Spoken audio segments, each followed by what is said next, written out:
आत्मा को खोजने वाले सभी साधकों को हमारा प्रणिपात।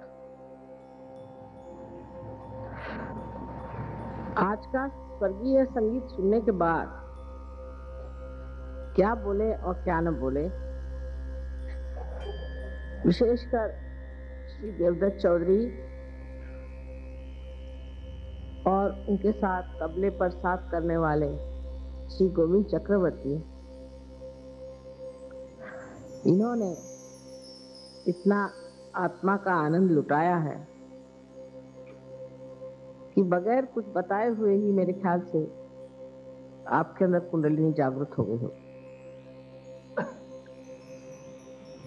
सहज भाव में एक और बात जाननी चाहिए कि भारतीय संगीत ओंकार से निकला हुआ है। ये बात इतनी सही है, इसकी प्रचिति, उसका परताला इस प्रकार है कि विदेशों में जिन्होंने कभी भी कोई रागदारी नहीं सुनी, जो ये भी नहीं जानते कि हिंदुस्तानी म्यूजिक क्या चीज है या किस तरह से बनाई गई है, जिनसे बजाने का ढंग और संगीत को समझने का ढंग बिल्कुल फर्क है, ऐसे लोग भी जब पार हो जाते हैं और गहन उतरते हैं तो आपको आश्चर्य होगा कि बगैर किसी राग को जाने बगैर, ताल को जाने बगैर, कुछ भी जानकारी इसके मामले में न होते हुए बस खो जाते हैं। और जैसे आपके सामने आज चौधरी साहब ने बजाया, जब लंदन में बजा रहे थे तो घंटों लोग अभिभूत उसमें बिल्कुल पूरी तरह से बह गए। मैं देखकर आश्चर्य कर रही थी कि इन्होंने कोई राग जाना नहीं, इधर इनका कभी रुझान रहा नहीं, कभी कान पर भी उनके ये स्वर आए नहीं। आज अकस्मात इस तरह का संगीत सुनकर के इनको हो क्या गया। उसके बाद अमजद अली साहब आए, जो भी शास्त्रीय संगीत का कोई भी गाने वाला या बजाने वाला आता है तो ये बिल्कुल उसमें खो जाते। दूसरी बात ये कि कव्वाली जैसी चीज जो कि समझनी चाहिए। एक बड़े भारी मशहूर कव्वाल पाकिस्तान से आए थे, पता नहीं उन्हें क्या हो गया, मुझे देखते ही साथ उन्होंने कहा माँ आप सामने आके बैठिए। देखते ही साथ पहुंचे आदमी थे, औलिया निजामुद्दीन और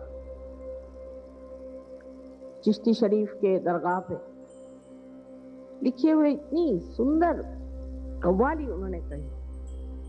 अर्थात हम तो समझ रहे थे, लेकिन ये अंग्रेज जो कि कभी भी इन्होंने कव्वाली नाम की चीज कान में नहीं सुनी थी, इनको कुछ मालूम भी नहीं हो रहा था कि क्या ये गा रहे हैं, उसके शब्द भी नहीं समझ रहे थे और उसमें एकदम से मगन हो गए। इसमें मैं कहूंगी कि गुरु नानक साहब ने बहुत काम किया हुआ है, क्योंकि गुरुद्वारे में अब तो मुझे पता नहीं क्या हाल है, पर जब हम कभी भी जाते थे तो रागी लोग इतने सुंदर रागदारी में गाते थे। अब मुझे पता नहीं क्या हाल है, क्योंकि उन्होंने भी इस बात को पहचान लिया था कि हिंदुस्तानी संगीत पद्धति में वो विशेषता है। इसी तरह से दक्षिण हिंदुस्तानी संगीत भी बड़ा ही मनोरम है, लेकिन उसके लिए मैं सोचती हूँ कि हम हिंदुस्तानी थोड़े अड़ियल तट्टू हैं। कोई सी भी नई चीज सीखना बड़ी मुश्किल हो जाती है, खास करके जिसने कभी शास्त्रीय संगीत सुना नहीं, वो कहता मुझे नहीं पसंद आता है गाना। बड़ा आश्चर्य है, पार होने के बाद तो ये गाना पसंद आना ही चाहिए। मैंने भी कभी संगीत सीखा नहीं, हालांकि मेरे घर में बहुत ज्यादा संगीतमय वातावरण रहा, ये तो मैं मानती। सभी गाने वाले और सभी एक से एक मशहूर लोग हैं, लेकिन एक मैं हूं कि मैंने कभी गाना सीखा नहीं, कभी बैठ करके कभी गाना गाया नहीं। तो भी कहूंगी कि ये नहीं कह सकती कि मैंने गाने सुने नहीं, क्योंकि बड़े बड़े लोगों को मेरे पिताजी बुलाते थे और उनके गाने कराते थे। हमने तो ऐसे लोगों को सुना कि शायद आप लोगों ने सुना नहीं हो। लेकिन इसका कोई ना कोई बड़ा गहरा संबंध आत्मा से है। ये तो बजा रहे थे, लेकिन जो गाने वाले हैं उनको भी इसी प्रकार। और उनका इतना मान होता है वहां सहयोगियों को। लेकिन अपने जो वहाँ हिंदुस्तानी लोग जब कोई सा भी म्यूजिक प्रोग्राम अरेंज करते हैं तो मुझे पता ये हुआ कि वो इन बेचारे आर्टिस्ट लोगों का रुपया मार लेते हैं। माने उनके अंदर जरा भी संगीत के प्रति कोई भी आदर नहीं।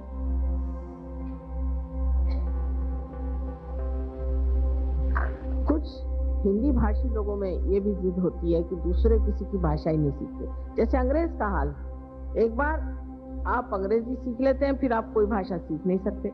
पर अंग्रेज कभी भी दूसरों की भाषा नहीं सीख पाते क्योंकि सब अंग्रेजी बोलते। और अगर बोले भी बड़े मुश्किल से तो ऐसा लगता है अंग्रेजी ही बोल रहे हैं। यही हिंदी भाषी लोगों का। अब अगर उन्होंने कभी रागदारी को सुना नहीं तो उनको रागदारी पसंद नहीं आती। लेकिन इनको देखिए ना, आपसे भी ज्यादा तादाद में लोग वहां सुनते हैं इनका संगीत। आशा है आपके भी हृदय के द्वार खुल जाएंगे और आप भी आत्मा के इस झंकार को सुने। मुझे तो ऐसा लगता है ये सारा संगीत मेरी आत्मा को झंकारता है और उसमें झंकार कर उसकी प्रतिध्वनि आप लोगों तक पहुंच गई। ये संगीत अपने अंदर चैतन्य भर के सब में बहता है। इसमें से चैतन्य बहता है। हमारे पास इतनी गहरी चीजें इस देश में, इस गहरी चीज को पाना चाहिए, उसको जानना चाहिए।